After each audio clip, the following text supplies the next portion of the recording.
Hello everybody, today this is Nistagor, and we're going to begin some casting of Dota 2, and specifically, the League of Dota. This is week 4 of Season 2, I believe it is. Let me just double check, yeah. I set up my own title for my stream, and then I forget which week it was. They all seem to be just so amazing, they blend one into the other of just pure awesome Dota. Ban. And there we go, time for everybody on the stream to get some sound. Thank you very much, everybody, for showing up, and again, you guys are the ones that support this tournament. You guys watching are the ones that help us to make this thing run. I am Nistagord, going to be your caster. And as you can see from my name, hashtag curling for the win. I love when the Olympics come on. It makes my favorite sport in the world come back around and makes it a relevant thing again. And curling has been my favorite sport for many, many years. And, you know, 10 seconds not really Dota remaining. related, but curling is amazing. You should all go and watch it. And also the Great Britain team is amazing. The Britain women's team looks amazing, and so does the Canadian women's team. Radiant Just throwing team that pick. one out there, everybody, for those of you that might not want to go there and go and see it at the very start, but, you know, we will see. But this match right here, enough about curling, this match right here is between the good guys, Never Lose, and Decay Gaming. This is the first match of the day for me, everybody, between these two teams, and I'm actually very excited to see how well these teams play. These first matches usually are what determine how well a day of Dota will go in the League of Dota. If you have a really nice, really good, stellar match one, then usually you're set up for a good day all day. But right here, this is the game that we're going to be watching between the good guys and Decay Gaming. And finally, guys, for the first time in many, many weeks, I actually have some coffee here that I'm going to be drinking during the match to keep myself alert and awake, because usually I wake up and I don't have any coffee because I actually hate the taste of coffee. But this time, I went and made myself some coffee, and then I went and grabbed some hot cocoa, and I put them together, and it is delicious. So this is going to be one very, very fun match, everybody. For those of you that usually watch me, it's going to be a lot better than what you usually see. Either that or it's going to fail terribly, terribly, terribly, but we will have to see. It's hot. I can tell you that much right now, guys. Just took a sip, and it is hot. I'm actually going to... I have in a little, like, coffee cup thing here, like the one you would have in your car that has the top on it and stuff. And it's keeping it nice and warm, but the problem is that it's a little bit too warm for me to be able to take while casting, because I want to drink it slowly, but I can't really do that while casting, so I'm going to take off the top here. Hopefully I will not knock it over. But this is the game that's so far heading out for us right now. We have Clockwork picked up by Decay Gaming, with the good guys picking up Bristleback and Venomancer. So we're going to need to see what happens here, and actually a bad end being the pickup for Decay Gaming. Team ban. No reserve time has been used at all so far. This is going to be one very interesting game, I can already tell. Not the standard pickups that you'll see very, very early on.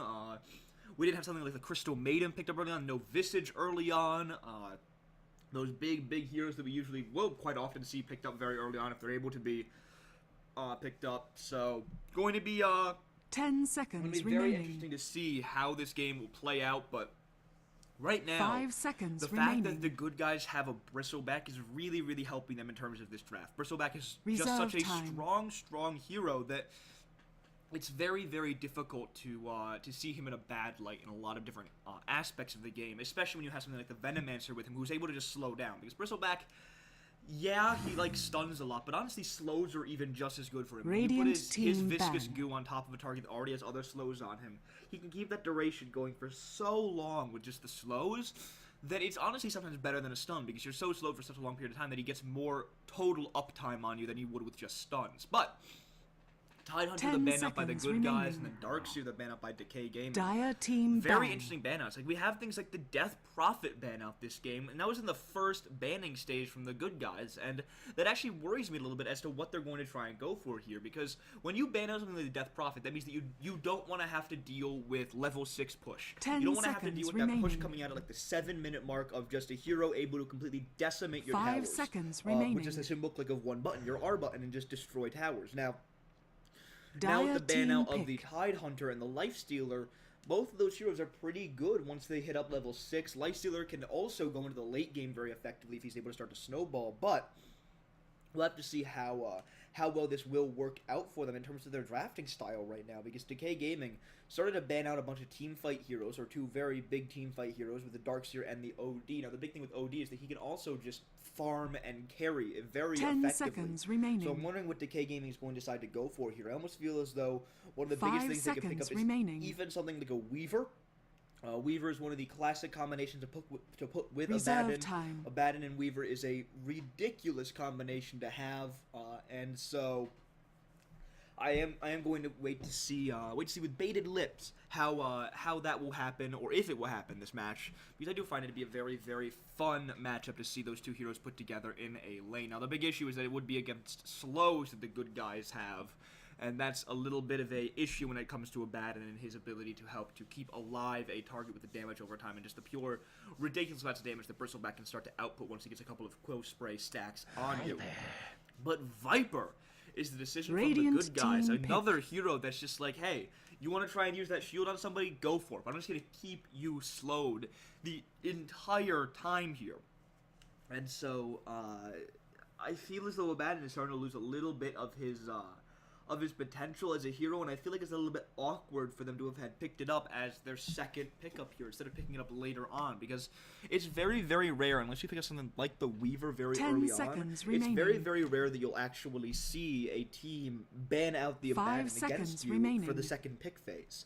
So, again, I want to say confused, but I'm a Reserve little bit time. curious about why they would have picked up Abaddon as their second pickup here. Now, we are waiting to see what their third pickup is going to be after the Clockwork and Abaddon, like I've been talking about, so we will have to see what they decide to go for here. Now, as we wait, we have 1 minute and 30 left on their reserve time. Thank you again, everybody, for being here, be that through Dota TV on the League of Dota ticket. I'm going to be checking about 15 minutes into the game, hopefully, and see how the viewer count is going. It means a ton that you guys are here. And then also, thank you if you're on twitch.tv/Nistagord watching me on my own channel. That means a ton as well. So thank you very, very, very much for doing that. Feel free to message me on Twitch. I am trying out the new... as a partner, I was asked if I would like to join the Twitch partner program of having an ad 10 block seconds blocker. remaining. Not really an ad block blocker, but just a little thing to say to people that have ad block at K. 5 seconds Would you like to take ad remaining. block off instead of skipping all these ads and help me to get some more revenue, or help me as a streamer? Radiant And so if it team does pick. become obtrusive or becomes annoying at any point, just say something in the Twitch chat room, or even ask in Dota TV chat for somebody there. A lot of the people that are on there that watch me constantly do have me on their friends list. And anyways, most of you that add me, more than willing to add you as friends if you want to go and give me criticism. I just don't want to hear the standard, like, add me and be like, you're terrible. But, you know, constructive criticism, things like that, I'm more than willing to take that type of stuff from 10 people. seconds remaining. As long as it's constructive and not just hate-filled hate-mongering, essentially. 5 which seconds very much so remaining. annoys me. Now, waiting for the next pickup from Decay Reserve Gaming, time. though. And ironic that they're talking about Decay when they have 3 strength heroes already. Let's see if they pick up a 4th one here, because that would actually be very, very funny if you have 4 strength heroes with a team named Decay Gaming. But at the same time, good guys, they have 3 Agi heroes right now. Granted, one of them is a Venomancer, which is a very hard support Agi hero, but Agi heroes can be very, very scary, especially if you also have a Bristleback, who's also a very scary hero if he starts to get some farm and gets ahead in the game. Now, the big thing with the good guys right now is that Alchemist is the carrier they're going to need to fight against here, most likely. Unless they run Alchemist as a support there on the side of Decay Gaming. And Spectre is going to be able to deal with an Alchemist carry pretty well. Now, it's not going to be the easiest matchup of Spectre's life, but it's going to be like, hey, I can deal with an Alchemist. If Spectre is able to get up a lot of farm, pick up things like the Heart, pick up the Diffusal Blade, Manta Style, everything like that, then... you know, it's going to be very difficult for Alchemist to be able to do all that much versus a Spectre, when Spectre just haunts right in and just starts to destroy him with her Desolate Pure damage. So, 10 seconds actually left on the reserve time for Decay, and they decide to go with a Lich, the first non-strength hero team for them, being the Lich with an Int hero. I do like that Lich is starting to become a relevant hero again, the fact that he is now a very, for some, a very high tier pick as a whole. He Not as 10 high tier as he was seconds right when remaining. his changes started to happen, but a very, very good hero to have on your side. A reliable 5 hero. seconds You remaining. know what he's going to be able to do, except when it comes to his ultimate order upon you. You have no idea what it's going to do, but like you know Reserve that if you put him time. in a lane, he'll be able to deny the lane back. He'll be able to deny the enemy experience, and that shows that we might actually be seeing an aggressive trialing here from Decay to try and deal with the Spectre by having the Lich Creep Devour.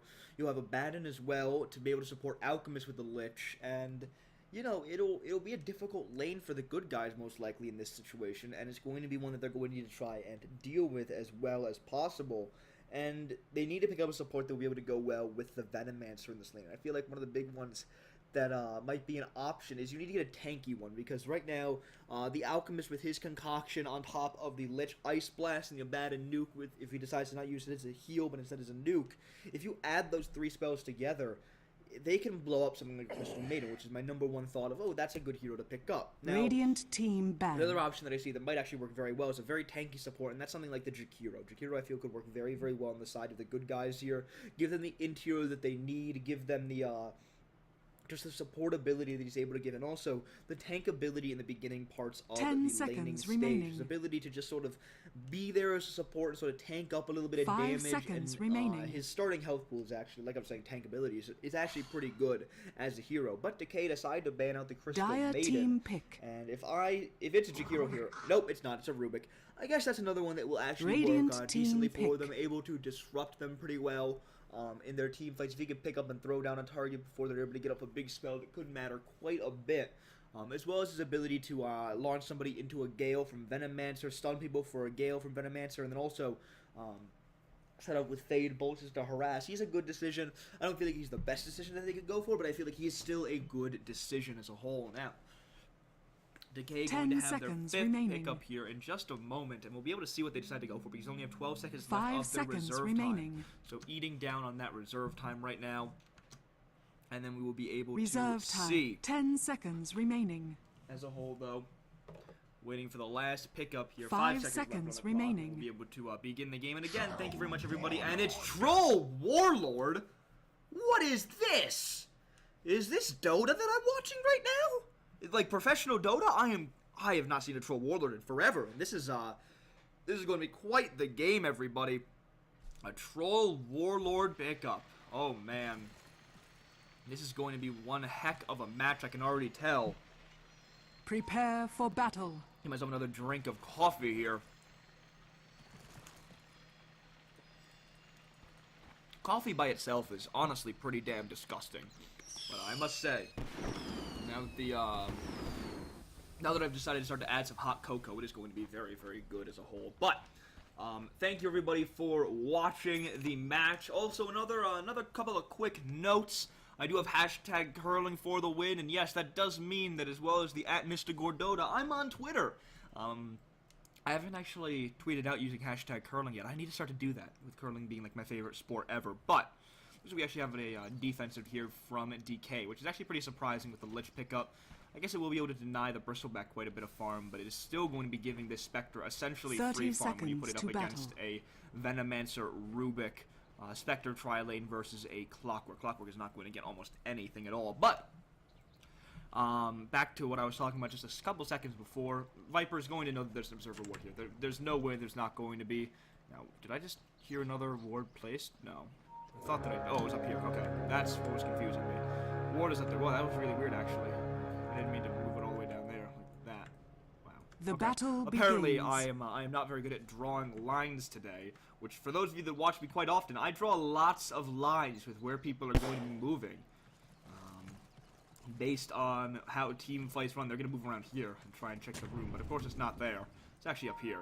And now I'm just making lines to go and annoy people. But with all of that being said, let's actually go over who's playing what on either side. On the side of Decay, we have Z3 T-Off.